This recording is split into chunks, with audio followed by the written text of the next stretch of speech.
Nico estuvo en coma 21 días. Al despertar, descubrió que era el único ser humano vivo en el mundo. Él planeaba envejecer solo con un perrito. Pero un día vio señales de otra persona. Aunque parecía cerca, Nico condujo mucho tiempo antes de llegar. En un mundo post-apocalíptico, lo primero es conseguir un buen arma, pero él solo tenía un pequeño pico. Stay right where you are.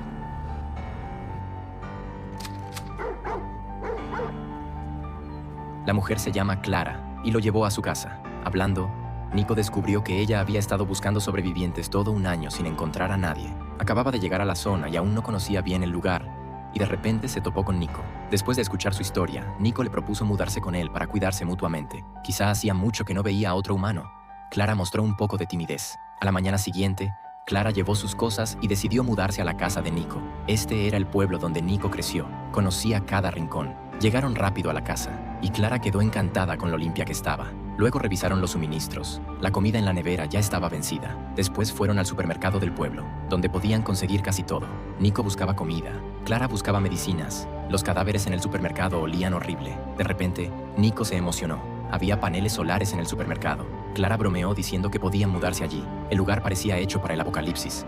Al salir, Nico dijo que iba a llevar los paneles a casa, porque ya no había electricidad ni agua. Al atardecer, Nico comió por fin un plato caliente y hablaron sobre el desastre. Todos los humanos habían muerto, pero los animales sobrevivieron. Sin humanos, muchos animales salieron a las calles. Nico pensó que quizá ellos también tenían algún tipo de inmunidad en sus genes. Recordó que lo mordió una serpiente venenosa y no murió. Quizá eso explicaba su supervivencia. Después, comenzaron una vida tranquila. Nico aprendió a instalar los paneles solares y a pescar en el río para mejorar la comida. Pronto, la instalación solar estaba lista y Clara cultivó verduras valiosas. Con el tiempo, su relación se hizo más cercana. Se apoyaban uno en el otro mirando al horizonte, llenos de felicidad y amor. Se convirtieron en pareja. 6 meses después, Clara emocionada dijo que estaba embarazada. Pero Nico no se alegró.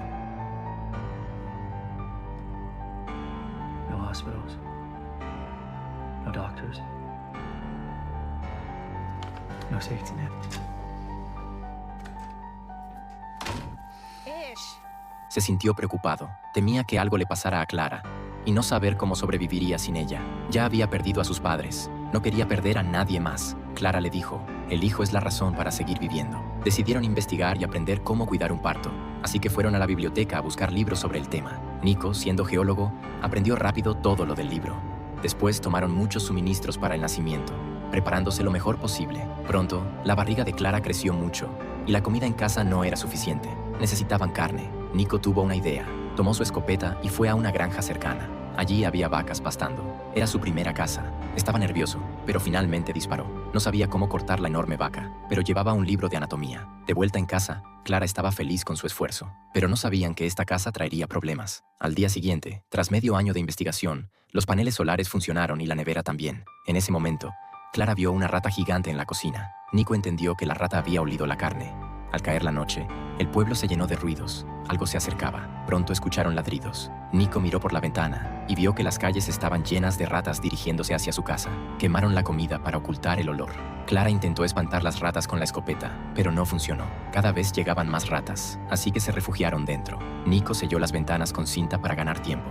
Entonces escucharon los gritos del perro. Lo habían dejado afuera. Nico abrió la cinta y fue a salvarlo. Pero por eso, más de 10 ratas entraron a la casa. Nico golpeaba a todas, y tras mucho esfuerzo lograron sobrevivir la noche.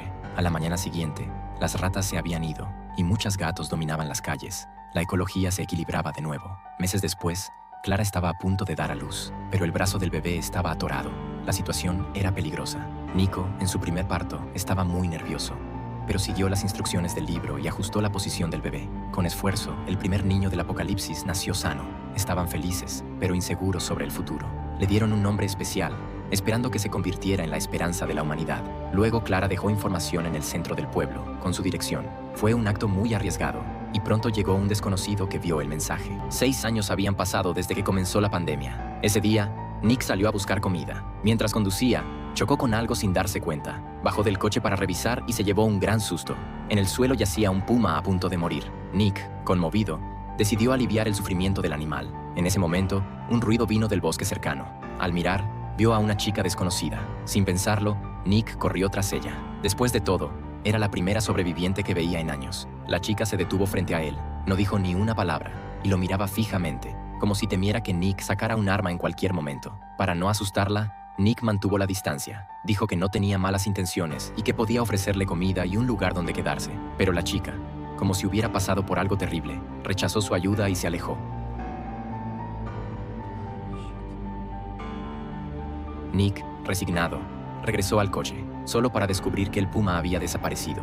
La situación le pareció extraña. ¿Acaso otro animal se lo llevó? Miró a su alrededor con precaución, preocupándose también por la chica. Entonces ella salió del bosque, y Nick rápidamente le lanzó una manzana. En este mundo postapocalíptico, la comida es más valiosa que cualquier otra cosa. Este gesto hizo que la chica se relajara un poco. Aunque no habló, subió al maletero del coche, aceptando tácitamente la ayuda de Nick. Al llegar a casa, Clara estaba reprendiendo a sus 2 hijos traviesos. Parecía que en estos años habían tenido un nuevo miembro en la familia. Por la barriga de Clara, se notaba que el tercer hijo de Nick estaba por nacer. La chica del maletero no se atrevía a bajar y volvió a mostrarse tensa. Nick entendió sus sentimientos, la presentó a su familia y le dijo que podía quedarse en el coche un rato más para observar. De vuelta en la habitación, Nick le contó a Thomas lo ocurrido durante el día. Creía que la chica podría haber sido maltratada. Parecía tener una reacción de estrés. Thomas estuvo de acuerdo. Él también había llegado al pueblo años atrás como sobreviviente. Mientras hablaban, la esposa de Thomas, Marina, entró y preguntó con curiosidad dónde estaba la chica. Al caer la tarde, la chica seguía acurrucada en el coche. Los adultos no pudieron hacer nada y solo se sentaron junto al coche acompañándola hasta tarde. Al día siguiente, Marina llevó algo de comida para calmarla, pero la reacción de la chica fue muy intensa. Mientras se defendía, mostró sus brazos, cubiertos de quemaduras, como si hubiera sido maltratada. Marina entendió de inmediato. Se quitó la ropa para mostrar sus propias cicatrices en el pecho, explicándole que ella también había pasado por algo similar y que entendía su miedo. Con la paciencia de Marina, la chica finalmente aceptó el nuevo entorno. Marina la llevó a una habitación, preparó un balde con agua caliente para que se bañara. Mientras la chica se duchaba, Marina abrió su mochila para conocer más sobre ella. El primer cuaderno que sacó era muy extraño, lleno de dibujos inquietantes que le causaron escalofríos. Al mismo tiempo, Nick y Thomas regresaron al bosque para investigar de dónde venía la chica. Según su estado físico y la gran distancia al pueblo, no podía haber llegado sola, así que debía vivir cerca. Entonces descubrieron una pequeña cabaña escondida en el bosque, con signos de vida reciente, pero las paredes estaban cubiertas de dibujos oscuros y perturbadores. Nick no se quedó más tiempo y ambos se marcharon. Esa noche, Marina contó a todos lo que había descubierto. Además, encontró una carta en la mochila de la chica. La carta estaba escrita por su madre. Decía que la hija se llamaba Eva y que antes de todo eran una familia feliz. Pero después del apocalipsis, su esposo se volvió violento y cruel, desquitando su ira en su hija. La madre explicaba que estaba a punto de morir. Ya no podía proteger a Eva y solo esperaba que quien leyera la carta la tratara bien. Tras escuchar la carta, todos quedaron en silencio. Meses después, nació el tercer hijo de Nick, un niño. Lo llamaron Joey, en referencia a la alegría. Un año pasó rápido. El pequeño Joey se volvió muy adorable y llenó de felicidad a todos. Sin embargo, la tranquilidad se rompió de golpe. Las alarmas alrededor de la casa comenzaron a sonar. Nick se dio cuenta de que había intrusos en su territorio. Rápidamente le pidió a Marina que llevara a los niños al cuarto, mientras él y los demás tomaban armas para investigar. Sospechaban que la familia de Eve los buscaba, ya que era la posibilidad más lógica. Poco después, Clara vio una sombra pasar. Apuntó, pero alguien le gritó. Al girar, vio a 3 personas. La mujer al frente le pidió que no actuara precipitadamente. Tras explicaciones, resultó que habían perdido a su hijo y, sin querer, activaron la alarma de Nick. Entonces el niño apareció corriendo detrás, confirmando que no mentían. Después de conversar, se dieron cuenta de que no había mala intención. Nick los invitó a entrar al patio. En el apocalipsis, lo más temible es la naturaleza humana. Por eso Nick debía asegurarse de que fueran seguros. La mujer al frente se llamaba Molly. Era cirujana en Washington. Y tras el desastre, perdió a todos a su alrededor. No tuvo opción más que dejar la ciudad. Luego encontró a la pareja que estaba sentada atrás, incluyendo al pequeño, que era su hijo. Llegaron allí siguiendo las señales del centro del pueblo. Después de escuchar su historia, Nick no opinó. Su prioridad era proteger a todos allí. Molly, inteligente, preguntó si podían quedarse a vivir, y Clara, de buen corazón, aceptó. Cuando se fueron, Nick se quejó de que la señal de su esposa debería haberse eliminado. 7 años después, aún atraían nuevos sobrevivientes. A la mañana siguiente, Nick reunió a todos, 7 adultos y 5 niños en el patio. Debían ir al pueblo a buscar suministros, ya que más personas significaban que las reservas se tensionaban. Salvo Clara cuidando a los niños, los otros 6 formaron equipos para buscar comida enlatada, paneles solares y productos de limpieza que no caducaran. No habían entrado al pueblo en 6 meses, y con tantos animales salvajes rondando, debían estar alerta. Llegaron más tarde en 3 autos y vieron un búfalo. Nick explicó que siempre estaba ahí, tranquilo y sin atacar. Todos rieron y comenzaron a saquear las tiendas. Nick llevó a Luca a una tienda. Aunque habían pasado 7 años, aún quedaban suministros. Al mismo tiempo, Molly actuó sola. Se acercó a un hospital y comenzó a buscar medicinas. Como doctora, sabía que los suministros médicos eran más importantes que la comida. Encontró poco, ya que Nick ya había saqueado, pero descubrió una puerta cerrada y pensó que era la farmacia. En ese momento, apareció un lobo pequeño, lo que tensó el ambiente. Molly, calmada, tomó un extintor y logró ahuyentarlo.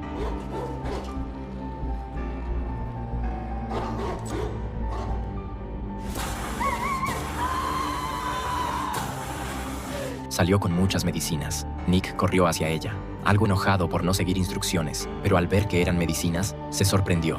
Molly explicó que cada hospital tenía un almacén de reserva. Nick la elogió. Cada persona en el apocalipsis tiene un talento único.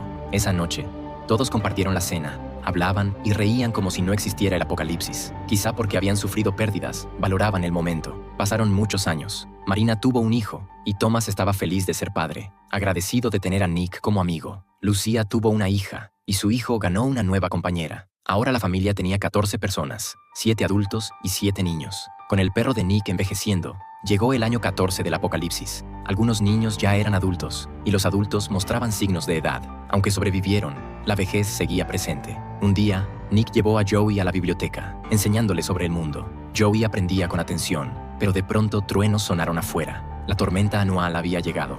De regreso a casa bajo la lluvia intensa, Nick notó que su perro desapareció. Buscó por toda la casa y vio lo peor. El perro, Lucky, había sido aplastado por un árbol. Lo había acompañado 14 años. Su pérdida lo devastó. Al día siguiente, mientras Joey jugaba, un puma saltó de los arbustos. Viendo a su hijo en peligro, Nick se lanzó y bloqueó al animal. El puma atacó con furia, sin darle respiro. Nick intentó agarrar un martillo, pero la fuerza del puma lo hizo perder el conocimiento. La chica quiso pedir ayuda, pero sus gritos no sirvieron. Gracias a los esfuerzos desesperados de todos, Nick logró salvarse por poco. Después de eso, la esposa de Nick, Clara, tomó un arma y se dirigió al patio trasero. El puma que había herido a Nick seguía merodeando cerca de la casa, y si no lo eliminaban, el peligro continuaría. Siguiendo las manchas de sangre en el suelo, Clara encontró rápidamente el rastro del puma. Tal vez distraído por la belleza de Clara, el puma se quedó inmóvil y olvidó atacar. Sin dudarlo un solo segundo, Clara apretó el gatillo. Con un disparo seco y claro, la fiera que parecía invencible cayó finalmente al suelo. El tiempo pasó rápido y llegó el año 17 desde que comenzó la pandemia. En ese momento, el mundo ya estaba completamente devastado. Los pueblos que antes eran prósperos ahora estaban cubiertos de maleza. Las máquinas que representaban la civilización se habían convertido en chatarra inútil. En cambio, el patio que Nick llevaba años manteniendo seguía lleno de vida. El hijo mayor de Nick se encargaba de vigilar y hacer guardia. El hijo menor, Joey, prefería salir a buscar comida. Pensaban que esa vida podría continuar así, pero una nueva y mortal crisis pronto se cernió sobre todos. Unos días después, Ivy, mientras cocinaba, descubrió que en casa no había agua. En su desesperación, incluso rompió la válvula de la tubería. De inmediato, una mala sensación le recorrió el cuerpo, porque era la primera vez en 17 años de apocalipsis que se quedaban sin agua. Para averiguar qué estaba pasando, Nick decidió llevar a algunos a revisar la presa río arriba, pero al mirar alrededor, todo lo que vieron fueron ríos secos. Era evidente que se enfrentaban a un año de sequía extrema. Al llegar a la planta de agua del pueblo, descubrieron que las tuberías de suministro estaban completamente agrietadas. En esa situación, no había ninguna solución posible. Solo les quedaba buscar agua en otro lugar. En ese momento, se escuchó el ruido de motores sobre sus cabezas. Al mirar con atención, vieron varios vehículos pasando por arriba. Joey, emocionado, quiso gritar para saludar, pero Nick lo abrazó de inmediato y lo metió de nuevo en el coche. La situación actual ya no podía compararse con el pasado, porque la crueldad del apocalipsis va despertando poco a poco la oscuridad del ser humano. Al volver a casa, Nick contó todo lo que había visto y pidió a todos que prepararan las armas por si acaso. Si el otro grupo tenía malas intenciones, debían estar listos para lo peor. Mientras hablaban, una camioneta y una casa rodante llegaron al patio. Era evidente que habían seguido las huellas de las ruedas. El hombre al frente se llamaba Charlie. Dijo que había visto el coche de Nick cerca de la presa y por eso dedujo que tenían problemas con el agua. Por suerte, llevaban en el vehículo un equipo para perforar pozos. Tal vez eso podría resolver el problema de Nick. Al ver que ofrecían ayuda, Clara invitó a Charlie a entrar y hablar. Tras la conversación, supieron que el grupo de Charlie tenía alrededor de 10 personas. Llevaban mucho tiempo buscando un lugar adecuado para vivir. Nick no dijo nada. Lo que más le importaba era si podían aportar un valor real para demostrar su sinceridad. Después de comer, Charlie comenzó a perforar el pozo. Nick, que no entendía del proceso, Observaba desde un lado, esperando que ese pozo trajera esperanza para todos. Esa noche, tras comer y beber, hablaron sobre la vida después del apocalipsis. Charlie creía que para sobrevivir había que convertirse en fuerte y seguir viviendo devorando a los débiles. Para Nick, esa forma de pensar era demasiado extrema. Él se preguntaba por qué no podían vivir en paz. En ese momento, Nick notó miradas extrañas en las chicas. Al fijarse mejor, era la expresión de Charlie la que resultaba repulsiva. Al instante, Nick se puso en guardia. Ese Charlie probablemente no era una buena persona. Al día siguiente, Charlie siguió liderando al grupo para continuar perforando. Su carisma personal rápidamente se ganó el favor de muchos. A diferencia de Nick, serio y callado, Charlie se comportaba como un verdadero líder. Nick observaba todo desde arriba, y una mala sensación crecía en su interior. Clara notó la preocupación de su esposo y lo animó a aceptar cosas nuevas. Días después, Charlie finalmente terminó el pozo. Cuando el agua brotó con fuerza, todos comenzaron a celebrar. Comparada con el agua corriente anterior, el agua del pozo era claramente mucho más pura. Nick se acercó feliz para agradecerle, pero Charlie rechazó el gesto con desprecio.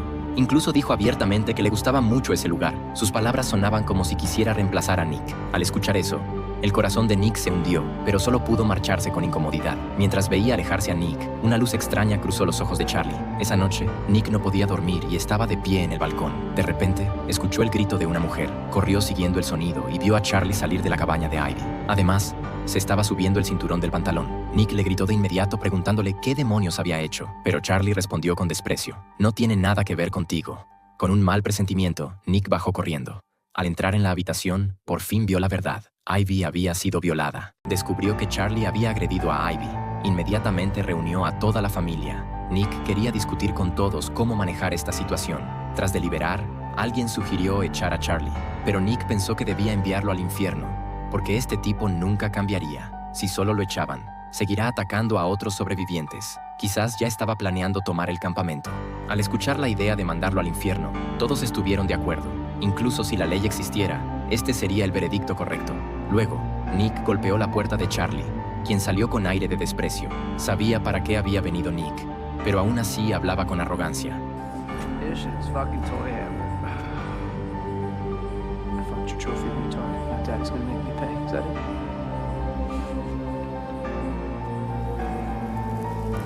I've come to ask you to leave. Creía que Nick no se atrevería. Charlie dijo que la única manera de irse era llevarse a Clara y luego despedirse de Nick junto a su tumba. Frente a esta amenaza, Nick levantó el martillo. Tras unos golpes contundentes, Charlie fue enviado al infierno a hablar con Satanás.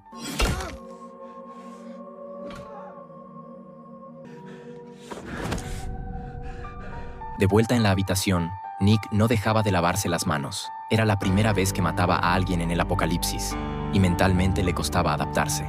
Snakebite saved me. Maybe it made me half a devil too.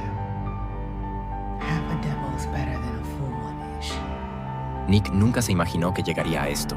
No sabía cómo equilibrar sus emociones, ni a quién pedir perdón. Clara lo tranquilizó. Así es la supervivencia en el apocalipsis. No necesitas sentir culpa, ni el perdón de nadie. Al día siguiente, el grupo de Charlie supo lo que había pasado, pero no protestaron.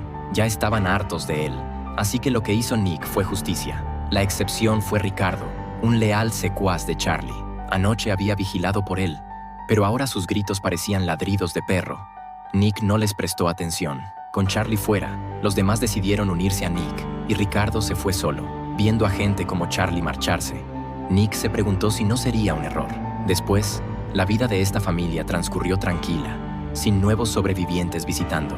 El tiempo pasó, y llegaron al año 20 desde la pandemia. La familia de Nick estaba bien establecida, con agua y electricidad, vida cómoda, cada vez mejor.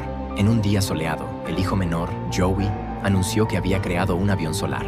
Ahora podrían ver más lejos y más alto. Estos niños eran el futuro de los adultos, y su futuro prometía ser brillante. A simple vista, la civilización humana parecía recuperarse, pero los peligros ya acechaban. Esa noche, Joey golpeó la puerta de sus padres, pero se desmayó antes de decir nada. Nick y su esposa lo ayudaron de inmediato, pensando que tenía fiebre. Fueron a buscar a la doctora Molly, y descubrieron que ya había otros 2 pacientes similares. Nick pensó que era gripe, pero Molly dijo que no. El virus era igual al de hace 20 años. Fiebre constante y sin medicación efectiva. Además, era contagioso y pronto habría escasez de medicinas.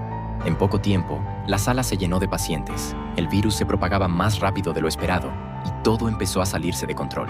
A la mañana siguiente, Nick salió en coche del campamento para buscar medicinas más lejos, pero pronto, un bloqueo detuvo su camino. Era el puente donde había estado antes. Después de 20 años, las puertas de hierro seguían cerradas. Nick sacó una bicicleta del coche, decidió pasar por el hueco y cruzar pedaleando. En el camino, se habló a sí mismo. Maté a alguien, por eso Dios me castiga. Pero en el apocalipsis, ¿quién maneja perfectamente estas emergencias? Pronto vio una ciudad en ruinas. Las calles que antes eran prósperas ahora eran escombros. Su destino estaba claro, el mayor hospital de la ciudad. Tras buscar cuidadosamente, Nick encontró la farmacia de reserva según la indicación de Molly y llenó su mochila con medicinas. Ahora debía llevar todo al campamento. Esta vez, ¿podrá salvar a su familia? Al regresar a casa, descubre que el estado de su hijo ha empeorado. Nick se apresura a preparar la inyección, pero su hija, Heather, le dice la verdad. Los antivirales no están funcionando. Ahora están probando un tratamiento con hojas de tejo, y es la única opción que parece efectiva. Nick no puede esperar a ver los resultados. Si su hijo no recibe tratamiento de inmediato, su vida corre peligro. Así que lo toma en brazos y lo lleva a la sala de tratamiento. Nick explica que la fiebre no ha bajado en absoluto. Okay. Let me think. He needs an ice bath. Right now. En ese momento, la única solución efectiva es bajar la temperatura de forma física. Por suerte, allí mismo tienen un estanque. Guiado por Thomas, Nick mete a su hijo menor en el agua. Al sentir que la temperatura del niño empieza a bajar, los nervios de Nick por fin se relajan un poco, pero nadie podía imaginarlo. El destino ya estaba sellado. Mientras tanto, la hija de Nick es llamada a casa de los vecinos. Resulta que ella había tenido una relación con el hijo de esa familia. No hacía mucho. Los dos habían salido a viajar juntos, pero solo ella regresó. Los padres quieren saber qué fue lo que le pasó a su hijo. Heather no tiene más opción que recordar aquella experiencia dolorosa. En aquel entonces, Heather y Tony se despidieron de sus padres y abandonaron el campamento. Viajaron hacia el norte, cada vez más lejos. En el camino, los paisajes desolados resultaban devastadores. Entre ruinas silenciosas, no se veía a ningún ser humano. Semanas después, descubrieron una fila de números, 14.725. Lo extraño era que aparecía en todos los lugares a los que llegaban. Siguieron la dirección que indicaban los números, pero no encontraron a ningún sobreviviente. Agotados por el viaje, decidieron acampar en una playa. Creyeron que aquello era un tipo de romance exclusivo del fin del mundo, sin darse cuenta de que el peligro estaba muy cerca. Un día, una figura salió corriendo del bosque y desapareció en un instante. Cuando Heather volvió al campamento para buscar a Tony, no sabía que aquel hombre la había seguido. El desconocido sometió a su novio. Durante la confrontación, perdió el control y atacó. La puñalada fue mortal. Tony cayó al suelo, agonizando. Heather notó algo aterrador. El tatuaje en el brazo del agresor era idéntico al de Ricardo. Eso significaba una sola cosa. Era Ricardo, el mismo hombre al que Nick había dejado con vida. Ricardo intentó disculparse, pero Heather ya estaba consumida por la rabia. Tomó un hacha cercana y lo mató en el acto. Aún así, Tony no logró sobrevivir. Heather lo enterró allí mismo, junto al mar. No se sabe cuánto tiempo pasó. Cuando se le acabaron los suministros, Heather emprendió el regreso. Caminó por la selva durante meses, hasta que finalmente volvió al campamento. Tras escuchar su historia, la madre de Tony dijo que lo entendía. Ella tampoco habría querido que algo así ocurriera. Días después, la terapia vegetal de la doctora Molly empezó a funcionar. Algunos pacientes mostraron mejoría. Molly creía que se trataba de otra variante del virus del apocalipsis, menos agresiva que la original. Pensaron que el brote por fin estaba bajo control, pero el hijo menor de Nick no logró sobrevivir. Al ver morir a su hijo más brillante, Clara rompió en llanto incontenible. Nick también cayó en el momento más oscuro de su vida. En total, 4 personas murieron en el campamento. El resto logró sobrevivir. Durante un largo tiempo, Nick no pudo superarlo. Fue al centro del pueblo y borró los mensajes que había dejado Clara. Luego fue a la biblioteca y la destrozó por completo. Incluso pensó en prenderle fuego a toda la casa. Clara lo detuvo y le dijo: ¿crees que quemarlo todo hará que nuestro hijo vuelva? No olvides que aún tienes a Heather y a tu hijo mayor. Y no olvides que eres el pilar espiritual del campamento. La vida siempre está llena de dolor y obstáculos. Y este mundo ahora es aún más cruel. Las palabras de Clara lograron despertar a Nick. Al día siguiente, Nick subió a la cima de la montaña bajo el sol del amanecer. Mirando la luz frente a él, cayó en una profunda reflexión. Todo parecía un final, pero al mismo tiempo, todo parecía apenas comenzar. Tal vez ese sea el verdadero sentido de la vida. El tiempo, al final, lo demostrará todo. El tiempo pasó en un instante, y sin darse cuenta, llegó el año 21 desde el inicio de la pandemia. Ese día, mientras ordenaba sus cosas, Nick encontró un cuaderno. Lo que leyó dentro lo dejó completamente inmóvil. En esas páginas, el niño había anotado varios inventos. El más importante de todos era una radio capaz de comunicarse con el exterior. En las notas, había escrito una explicación. Decía que, como su padre no quería ser molestado por extraños, decidió ocultar ese invento para siempre. Después de leerlo, Nick sintió una profunda culpa. Se dio cuenta de que, sin darse cuenta, había frenado el desarrollo de su hijo. Tras pensarlo durante mucho tiempo, Nick tomó una decisión. Iba a cumplir el deseo que su hijo no pudo realizar. Usaría la radio para buscar a más supervivientes.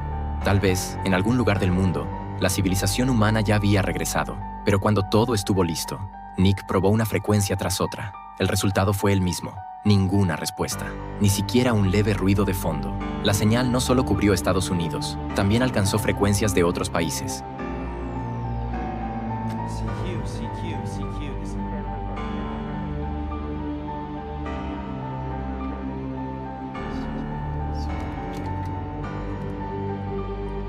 Con el paso del tiempo, la esperanza comenzó a desvanecerse. Quizá ese campamento era lo único que quedaba en la Tierra. Durante una charla casual, Heather recordó algo del pasado.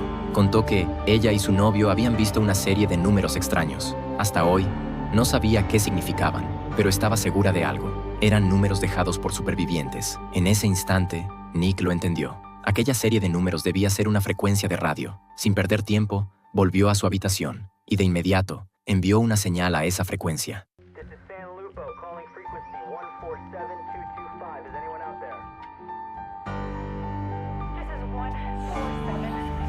Cuando por la radio llegó una respuesta familiar y desconocida al mismo tiempo, todos se emocionaron. Esa sensación es imposible de explicar para la mayoría. Después de tantos años de soledad, habían olvidado el mundo de antes. El otro grupo explicó su situación. Eran 77 personas y vivían en un pueblo costero a 100 kilómetros de distancia. Gracias a la pesca y el cultivo, nunca tuvieron que marcharse. Luego preguntaron, casi sin pensar, si podían tener contacto entre ambos grupos. Al escuchar eso, todos guardaron silencio. En el fin del mundo, la oscuridad del ser humano es impredecible. ¿Quién podía asegurar que esas personas fueran buenas? Tal vez, en un futuro cercano, la humanidad volvería a vivir bajo la ley, y la confianza se reconstruiría sobre nuevas reglas. El tiempo siguió avanzando. Sin darse cuenta, llegaron al año 50 desde el inicio de la pandemia. Nick, ya con el cabello completamente blanco, entregó su martillo a su hijo mayor. Era una señal clara de que la esperanza continuaría. Mientras la cámara se alejaba, todo el pueblo estaba iluminado. La población había crecido 100 veces. La civilización humana, finalmente, había vuelto a esta tierra. Aquí, la historia llega a su final. En el apocalipsis, Nick pasó de ser un joven que ni siquiera sabía diseccionar un animal, a convertirse en el líder de un territorio. Guió a su gran familia hacia una vida mejor. Durante ese camino, fue atacado por un puma y estuvo al borde de la muerte, pero sobrevivió gracias a su fuerza de voluntad. También perdió a su hijo y llegó a derrumbarse por completo. Aún así, nunca se rindió. Con el tiempo, superó la pérdida de sus seres queridos. La historia de Nick nos dice que así es la vida. El fracaso acompaña a las personas durante toda su existencia. Mientras no te rindas, siempre habrá esperanza.